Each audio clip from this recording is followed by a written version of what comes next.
Hello everyone, देखिए अब next topic करते हैं energy stored in an inductor.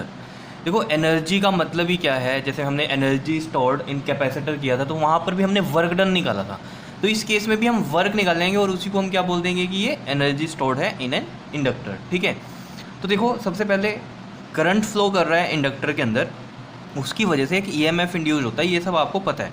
जैसे मैं अगर इसमें एक डायग्राम बनाऊँ यहाँ पर, तो देखो ये एक इंडक्टर है मान लो, ठीक है, और इसमें हमने क्या दिया,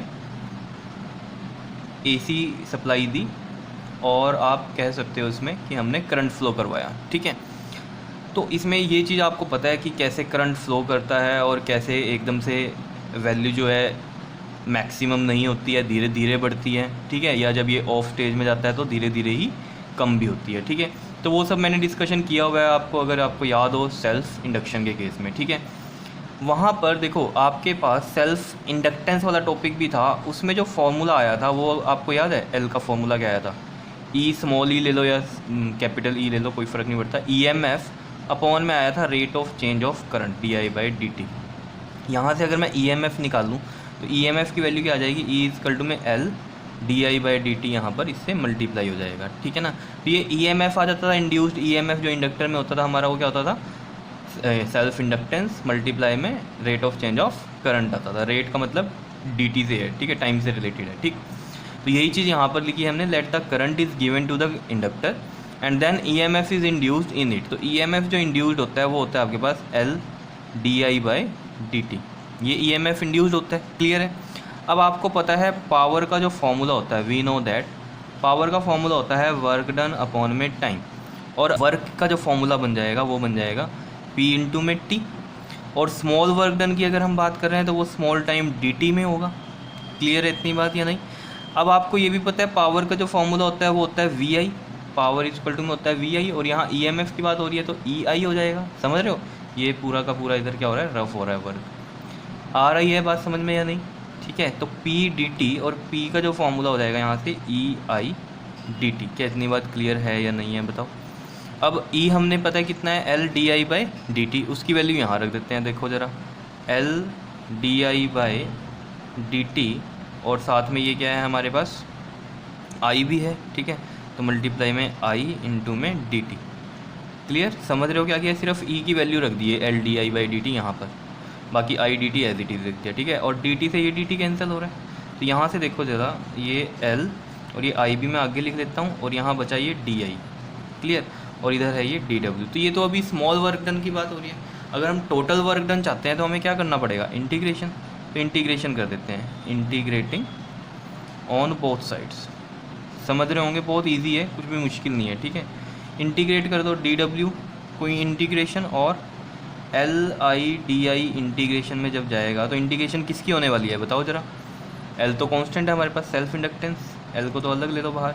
इंटीग्रेशन होगी आई की, विद रिस्पेक्ट टू आई है क्योंकि, तो आई की इंटीग्रेशन होगी, और डी डब्ल्यू की इंटीग्रेशन क्या आ जाएगी, डब्ल्यू। तो डब्ल्यू इज इक्वल टू में एल, और इंटीग्रेशन बताओ ज़रा कैसे करते हैं हम। आई की इंटीग्रेशन हो रही है, समझ में आ रहा होगा, इधर डी आई है क्योंकि, तो आई की इंटीग्रेशन होगी, और वैसे भी एल कॉन्स्टेंट है तो बाहर जाएगा। आई की इंटीग्रेशन यहाँ से मैं आपको बताता हूँ, आई स्क्वेयर बाई टू होगी।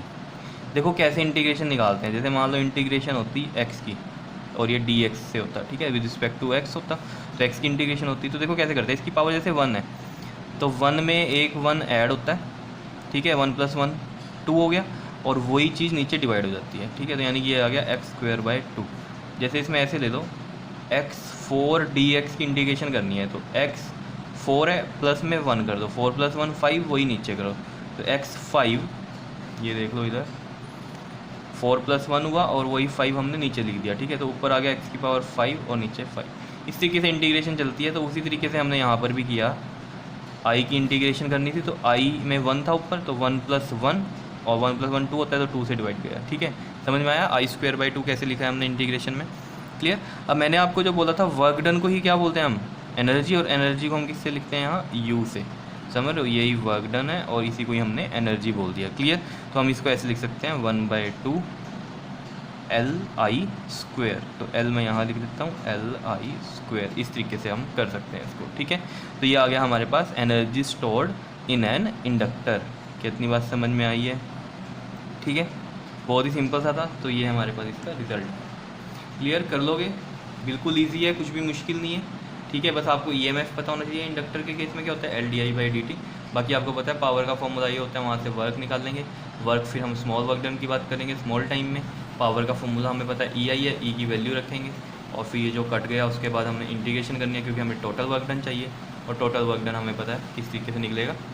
ठीक है, इंटीग्रेशन कर दिया और यहाँ पर आई की इंटीग्रेशन होगी और ये मैंने आपको बता दिया I²/2 कैसे आया। क्लियर। तो हमारे पास जो एनर्जी है वो क्या आ गई, L/2 I²। क्लियर है, कर लोगे, सिंपल है टॉपिक। ठीक है, अब देखो ये यहाँ पर इसका बी पार्ट यहाँ पर जो है हमारा ख़त्म हो रहा है। ठीक, और इसके बाद हम न्यूमेरिकल्स करेंगे। ठीक है, तो जो न्यूमेरिकल्स है वो ध्यान से समझ लेना, ईजी हैं लेकिन समझोगे तभी ईजी लगेंगे। क्लियर, ओके जी, थैंक यू।